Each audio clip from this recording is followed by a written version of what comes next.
अस्सलामुअलैकुम नाजरीन, awaking news में मैं सैयद सुहेल आपका इस्तकबाल करता हूँ। आए सबसे पहले सुर्खियों पर एक नज़र करते हैं। मुकेश भाई, ये तो ट्रेलर है, पूरा इंतज़ाम हो चुका है।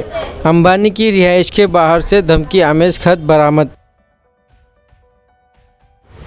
भारत कारोबार बंद के दौरान बाज़ारों में कामकाज नहीं हुआ।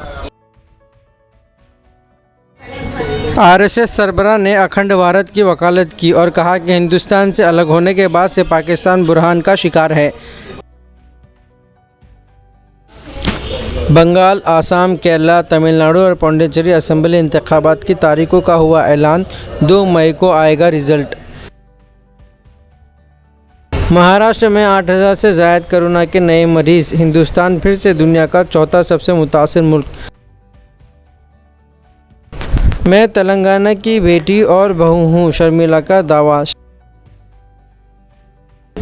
शेख मोहम्मद इकबाल और करीमुन्निसा एमएलसी नशिस्तों के लिए उम्मीदवार। आए अब खबरें तफसील के साथ समाप्त करते हैं। मुकेश भाई, ये तो ट्रेलर है, पूरा इंतज़ाम हो चुका है। अंबानी की रिहाइश के बाहर से धमकी आमेज खत बरामद। गुज़िश्ता रोज़ मुकेश अंबानी की रिहाइश के बाहर मुश्तबह हालत में मिलने वाली कार से जेलेटिन स्टैक्स धमाका खेज मादा बरामद की गई थी। इस गाड़ी से अब बरामद होने वाले ख़त में लिखा गया है, ये तो सिर्फ ट्रेलर है। नीता भाभी, मुकेश भैया, ये तो सिर्फ झलक है। अगली बार सामान पूरा होकर तुम्हारे पास आएगा और पूरा इंतज़ाम हो गया है। भारत कारोबार बंद के दौरान बाज़ारों में कामकाज नहीं हुआ। Goods and service tax, GST और ई कॉमर्स पॉलिसी के कुछ इल्ज़ामात के खिलाफ ऑल इंडिया मर्चेंट कॉन्फेडरेशन के भारत व्यापार बंद में तकरीबन 40,000 से ज़ायद तिजारती तंजीमों के 8 करोड़ से ज़ायद ताजिर शामिल हुए, जिसकी वजह से बाज़ारों में कोई कामकाज नहीं हो सका।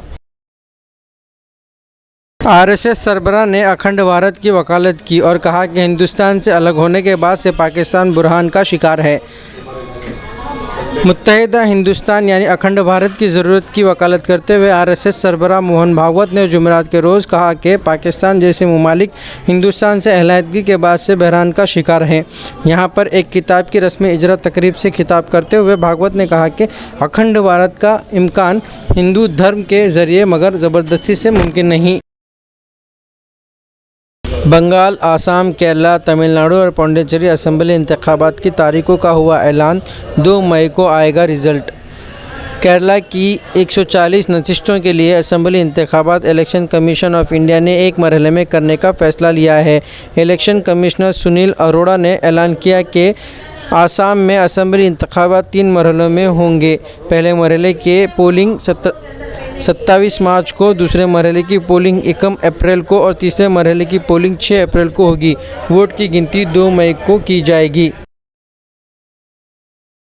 महाराष्ट्र में 8000 से ज़ायद कोरोना के नए मरीज़, हिंदुस्तान फिर से दुनिया का चौथा सबसे मुतासिर मुल्क। हर दिन मिलने वाले मरीज़ों के मामले में हिंदुस्तान एक मरतबा फिर से दुनिया का चौथा सबसे मुतासिर मुल्क हो गया है।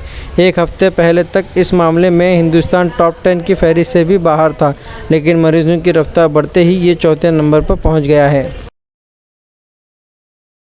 मैं तेलंगाना की बेटी और बहू हूँ, शर्मिला का दावा। शर्मिला ने ऐलान किया कि वो तेलंगाना में नई सियासी पार्टी तश्कील देगी और पदयात्रा भी करेगी। तेलंगाना तहरीक में जान कुर्बान करने वाले जवानों और तलबा के अरकान ख़ानदान से मुलाकात करेगी। उन्होंने मीडिया से गैर रस्मी बातचीत में कहा कि वो तेलंगाना की डॉक्टर है, उनकी तालीम व परवरिश तेलंगाना में हुई है और वो बहू भी तेलंगाना की है। उन्होंने इस्तेफसार किया कि चीफ मिनिस्टर केसीआर और बीजेपी के कायद विजय शांति कहाँ पैदा हुए, पहले ये मालूम करें।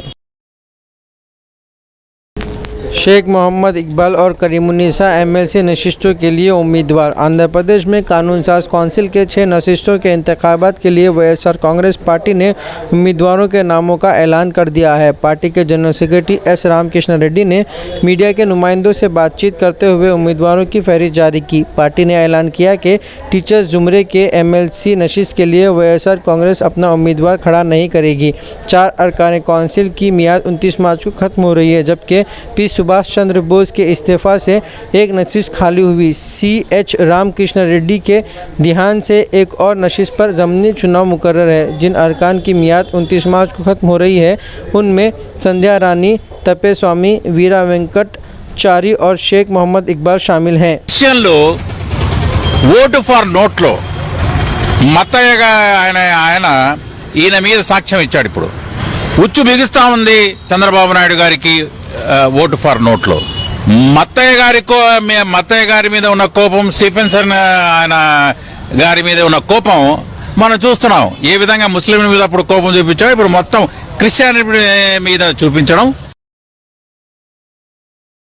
ये थे अब तक के ताज़ा तरीन हालात। बने रहिए हमारे साथ जानने के लिए और भी नई खबरें। लाइक कीजिए हमारे इस चैनल को, सब्सक्राइब कीजिए और अपने दोस्तों के साथ शेयर कीजिए। मिलते हैं कल आपसे नई खबरों के साथ, तब तक के लिए शब खैर।